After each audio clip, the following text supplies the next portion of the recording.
speaker, Dr. Eddie Cantor Jr. The one and only Dr. Eddie Cantor is here.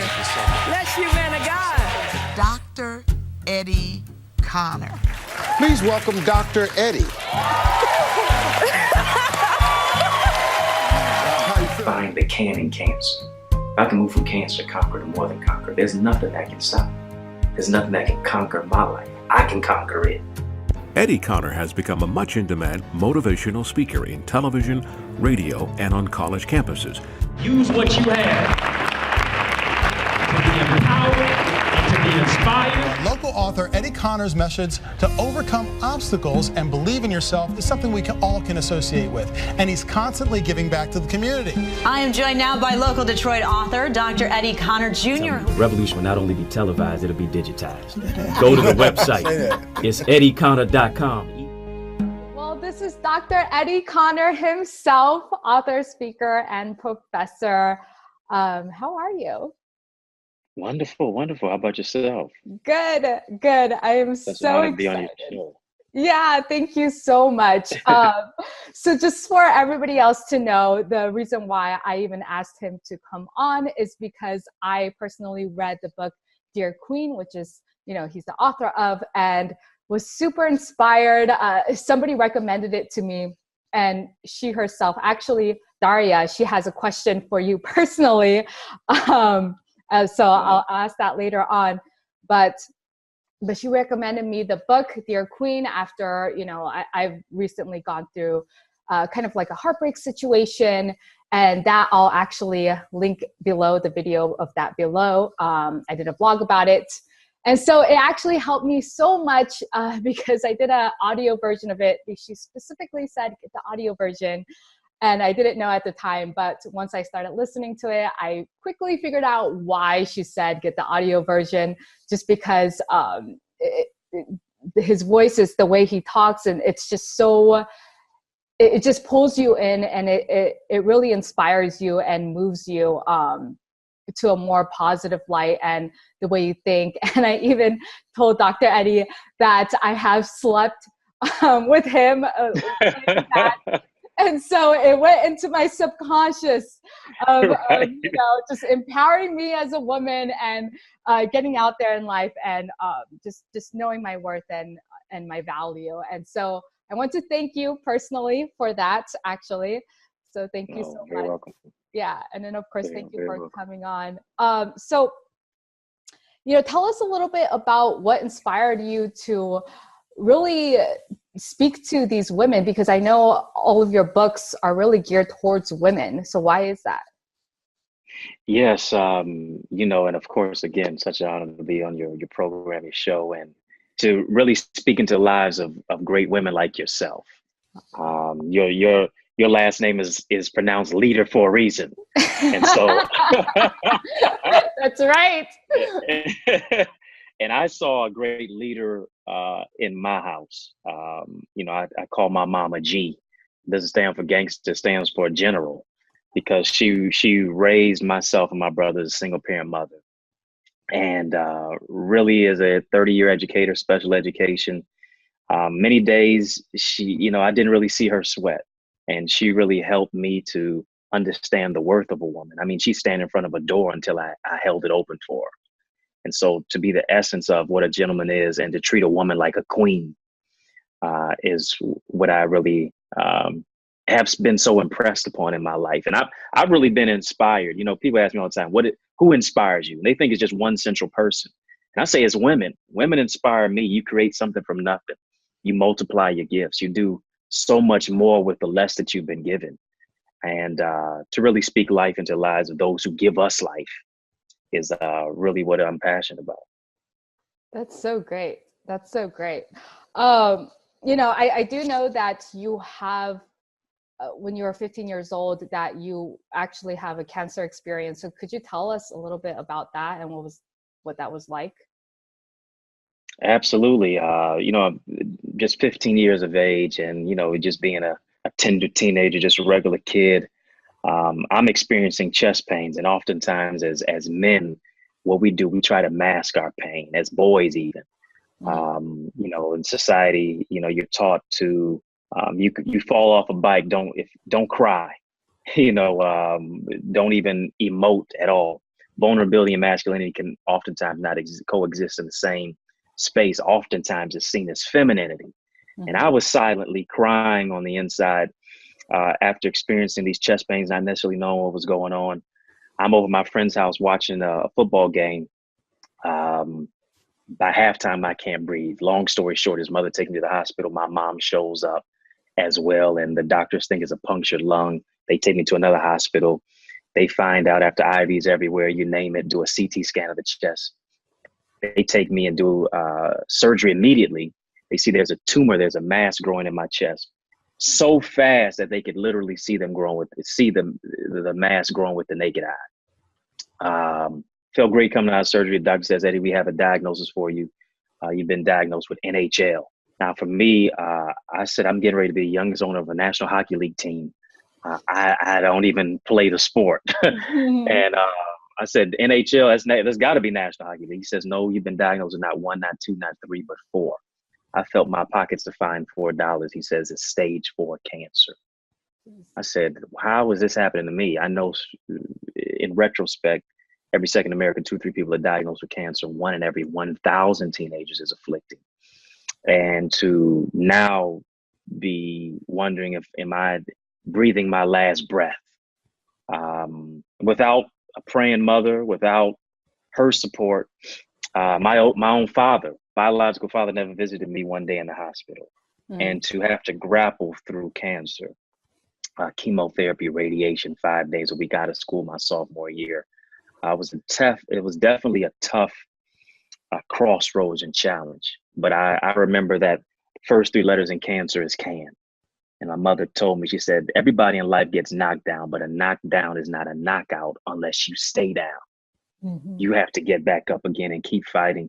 And that's the greatest fight that I've had in my life. And I said, if I can beat cancer, I can beat anything. I can overcome any obstacle. And I really refresh other people's lives by letting them know that they can overcome obstacles and giving them the steps and blueprints to how to do that. Yeah. Wow. Yeah, that's so great. And just to do that at such a young age, you know, I know based on just like some things I've heard that your mom was very supportive through that. And so, yeah, I mean, after you did that, I mean, where did you go from there? I know you're a professor, but you know, you also you're writing all these books on the side. You know, what brought you to that, to where you are specifically right now? Yeah, you know, you mentioned my mother, and she fought for me when I didn't even want to fight for myself. Now, if I'm telling you every single day that I believed for that 2-year ordeal, the aggressive form of cancer I was fighting, that I believed I was going to make it, I'm lying to you. Definitely a lot of dark days of depression, dismay, mentally discombobulated, but I pressed through it. And I'm sitting in my guidance counselor's office at the age of 17 now. She's looking at my grades, she's looking at me. She knew my favorite 2 classes in school were gym and lunch. I wanted to chase the girls in gym and then eat with them at lunch. She says to me, she says, Eddie, you're not going to college. Matter of fact, don't even think about community college. Pick up a trade. Now, she's a guidance counselor. I didn't get any guidance or counseling that day. Yeah. Thing is, she saw me where I was, but she didn't see where I was going. Same person who told me I'd never go to college, I had to show up to my graduation from college to where I earned a PhD. But for her, it stood for a player hater degree. You see. Okay. And I got a $5,000 grant as I walked across the stage for graduation. The preliminary graduation that was from an anonymous donor, still to this day, who has not revealed him or herself. Wow. And that became a seed to plant into my levels for higher education. I got into college and majored in secondary education, focused in history, came out of school, taught for 12 years. I was a high school teacher and went back, got my master's, and began to teach on the collegiate level while I was getting my PhD. Okay. Focusing on in education, especially reading and literacy. And I teach social justice and literacy development. And I even developed a boys mentoring program out of that to really really inspire people to read. And I said, if I'm writing books, I need to teach people about the power of literacy as well. Mm-hmm. So, I'm the least likely, and never was prom king, never was voted class cutest or anything like that. Most people think I was in many cases least likely to succeed, and to not just go through it, but grow through it. Mm-hmm. And let people know that, nothing can stop you but you at the end of the day. And use the challenge as a stepping stone, to take my life to the next level and turn tragedy into a strategy. Yes. Yeah. Oh my gosh. So I really love, because Dear Queen is full of, you have these phrases that are so, just like what you said, tragedy into strategy, but it's not just inspiration, it's real, it's true, Yeah. So yeah, I mean, I really appreciate that. Yeah, I give people at the end of the day, I give people what I needed the most. And still sometimes to this day. Yeah. Yeah. And then so you're mentoring boys currently. Yeah. Which is perfect because you're creating or you're helping to shape gentlemen, proper boys who aren't afraid to be vulnerable and who aren't afraid to go after what they need and they want, their goals, etc. Especially coming from you, I'm sure they look up to you. You're an inspiration. You have your triumph, and you know how to share that, and be able to guide people through that. So that's really great to hear. Yeah, I didn't even know that. Okay. Mm-hmm. Yeah, it's an opportunity for me to kind of speak to my 10, 12, 15-year-old self. Yeah. Kind of How be is for that? somebody else. It's pretty refreshing, and what I developed actually became the impetus for President Obama's My Brother's Keeper initiative, former President Obama, in 2012. And did some legislative work with that, especially for many of our Black and brown boys who are often underserved and underrepresented, and crafting them, developing their character. It's not that I'm waving books down the schools or in the community centers, but it's letting them know that they have a gift on the inside of them. Mm-hmm. And this is how to nurture it. This is how to begin to make it blossom and bloom. This is how to actually manifest that purpose that is often dormant or overlooked. Yeah. Okay. Speaking of manifesting, because I'm very spiritual, although I wouldn't say I'm religious. I know, or I think I know that you're a very spiritual person yourself. So do you have any specific, thing that you practice as far as spirituality goes? Yes. Cancer was, yes, it was a physical experience. It was a psychological experience, but it was also a spiritual experience. You're facing your mortality. When you're 15, you think you're going to live till you're 1500. I mean, it's just, there's no conceptualization of time. And it brings you to the place of your mortality. It brings you to the knees of your mentality as well. And my relationship with God as a Christian man is one that is has its ups and downs. There's times of meditation. There's times of reading the Word. There's times of even prayer. That I have to get centered, get my mind right, and just begin to think outside the box or think bigger than what the limitations that are on me. To have an experience with as a spiritual being, having an experience and understanding that he loves me in spite of what I've done and what I've experienced, what I've gone through, and that there's better to come as a result of it. And so really in connecting with God, I connect with myself in a greater way. I don't really think you can know who you are until you know whose you are. Okay, explain that. What do you mean? when you realize that there's more to you than just you.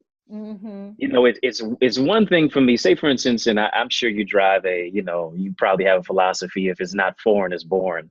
So you might have a Lamborghini or you may have a Ferrari. I don't know what you drive, but if I'm only getting the keys, or matter of fact, probably not even getting the keys, just a push to start button.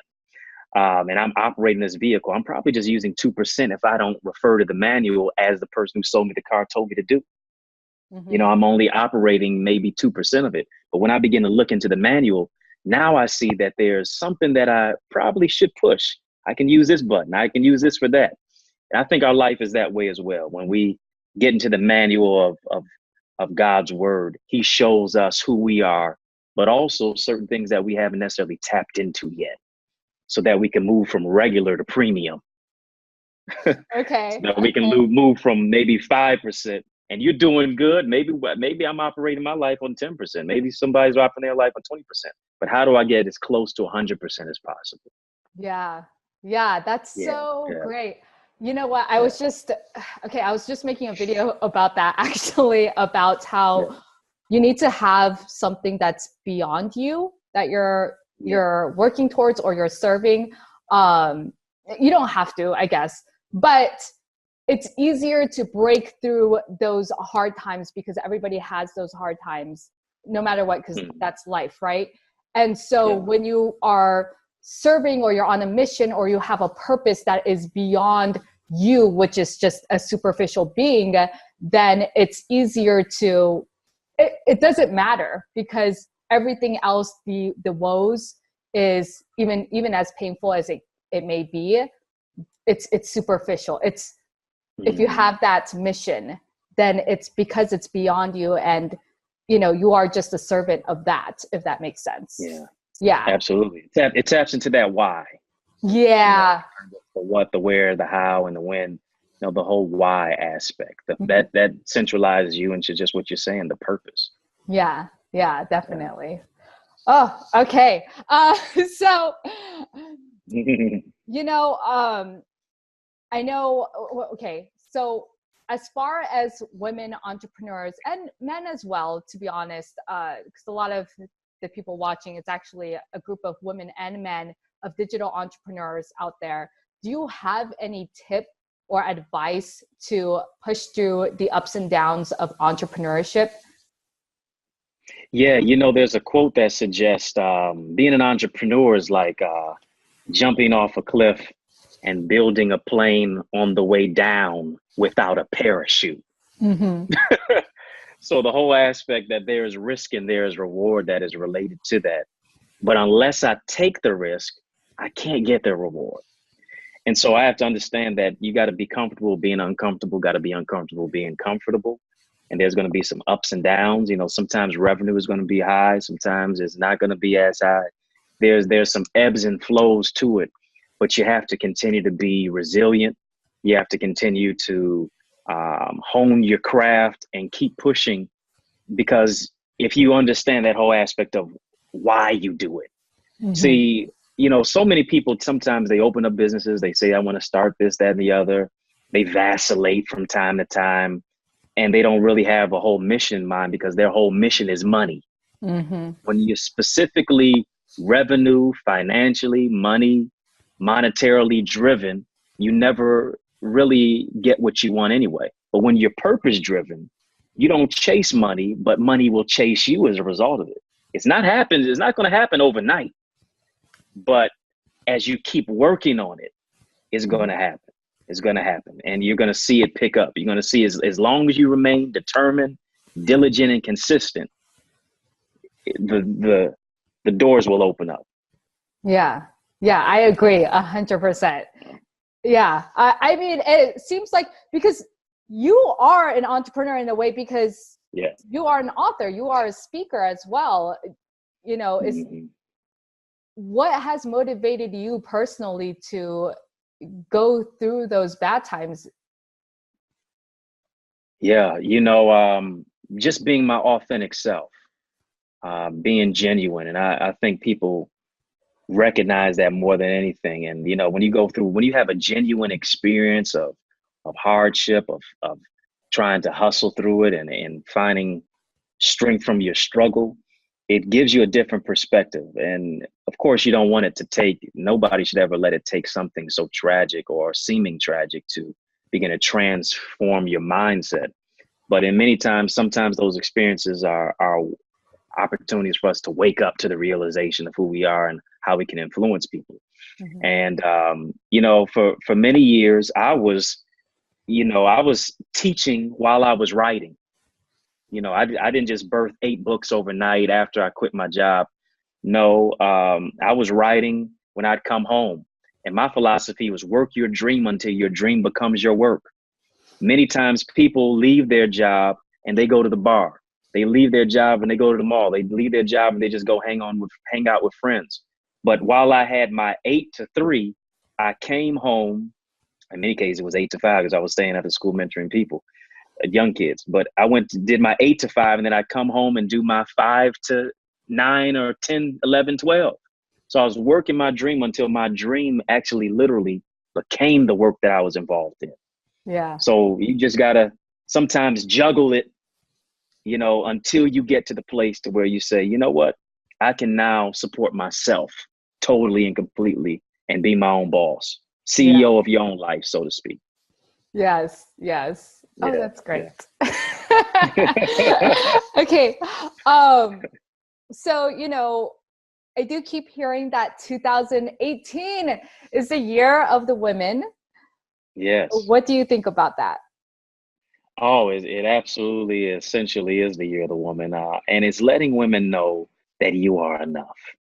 You know, in a society that is oftentimes misogynistic, we've seen in the last few months, rather, the whole aspect of sexual harassment, of women being underpaid and having to do half more than men do, but just get half the pay.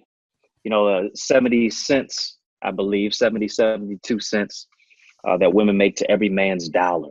And there's a statistic that said the wage gap between men and women would not be closed till 2052.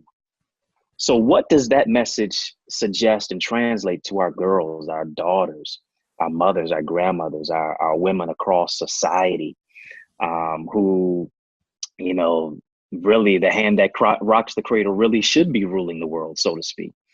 And, you know, I wrote a book called Woman to really impress upon women that you are enough. You know, why should 2% of women on magazines and on TV screens control how 98% of women feel about themselves? You know, it doesn't matter how much a man will tell you how beautiful you are. If you don't believe it, if you don't love yourself and recognize your worth from within, you can't expect anybody to do the same for you. And so I'll just show what it looks like here. This is the book. Beautiful. Yes. It debuts on an International Women's Day, which is March the 8th. And which is when I will post this video. So yes, indeed. Indeed. Get it. I'm going to put Absolutely. a link in the description so you can get it right away. I mean, I'm excited. And sorry, yes, go indeed. ahead. It'll be, I'm telling you, it'll be everywhere. Amazon, Barnes and Noble, my website, eddieconnor.com.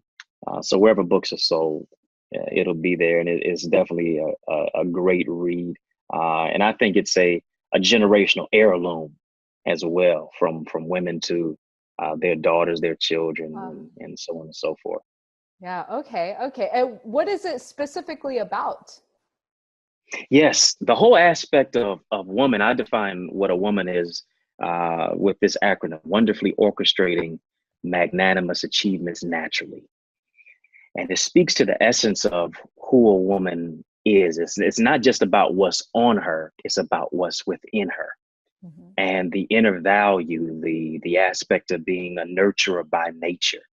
And it really empowers women to take the steps to break the glass ceiling, to push past all the barriers, to be a leader, to be a warrior in many cases, in their job, in their business, in their entrepreneurship. And the messages of empowerment that in many cases, oftentimes we as men have been negligent to even recognize. Not only is this book for women, it's also for the men who love them. Whether it's your mother, whether it's your wife, whether it's your spouse, or any girl or woman that is in your house. It really speaks to that whole essence and really celebrating. This book is really a sincere salute to celebrate women around the world. And it really speaks to the sociological issues that in many cases are not addressed properly and often given pragmatic strategies as well to really adapt to that. So, okay. Yeah. Oh, that's great. Okay. I really look forward to it. Yes, indeed. Yeah, it was really great to talk to you. I do want to ask Daria's question, which is the original girl who recommended me your book, Dear Queen, in the first place. So I have it here. And thank you, Daria. I appreciate you. Yes, she loves you. Okay, so, if you could ask him how to fully let go of old patterns so that we could truly step into queenship. When sad emotions come up, sometimes it's hard to feel like a queen. What would he recommend to always feel like a queen no matter what? Thank you so much. Appreciate you. Thank you for your question, Daria, and your support. To answer that, I would say you really can't heal from what you won't deal with. How can you address what you won't confess? And to heal it, sometimes you have to reveal it. And the acknowledgement of the pain, the acknowledgement of the past, the acknowledgement of the stumbling blocks, and oftentimes the past is a prison, but your future is freedom. But to navigate that process, sometimes you just have to internalize it and take the time to deal with it. Jumping from a relationship to another relationship is not the answer. A lot of times we treat relationships like we're playing in the NBA by rebounding. Right. And in many cases, a relationship is like boarding an airplane. Too much baggage is going to cost you. So to let the past go and to take the time to heal, to take the time to love yourself, to take the time to speak life over your life, in spite of what somebody may have done to you, outside of what they may have said. The greatest words that anybody could ever say are the words you speak over your life. So taking that time to be alone, it may feel uncomfortable. Dating yourself, giving yourself some roses, sending them to yourself, and getting as excited about receiving them as if somebody gave them to you. Taking yourself to the movie, taking yourself out to eat, taking the time to engage in self-care. But also it does something for your mental health. It does something for your spirituality. It does something by nurturing yourself. And that's how you begin to wear your crown, because now you're eliminating the frown to recognize that there's not just a crown that's on me, but there's one that's in me, because your royalty demands loyalty. Oh my gosh. Oh, that was perfect. Yes. I mean, just every word of it. Yes. I appreciate it. Wow. Okay. So definitely get the book. You just heard him. It just comes out of him like butter. Like it's just so smooth. Wonderful. So yeah, all of that is in the link. Thank you so much for this interview. I really appreciate it. You're a wonderful person, spreading just love and joy. Yeah, thank you so much. I appreciate you. Appreciate you so much. You truly are a leader in more ways than one. Oh, thank you. You've got the right last name because it is your name. So that's right. That's your right. name, your nature, your essence. Absolutely. Thank you so much.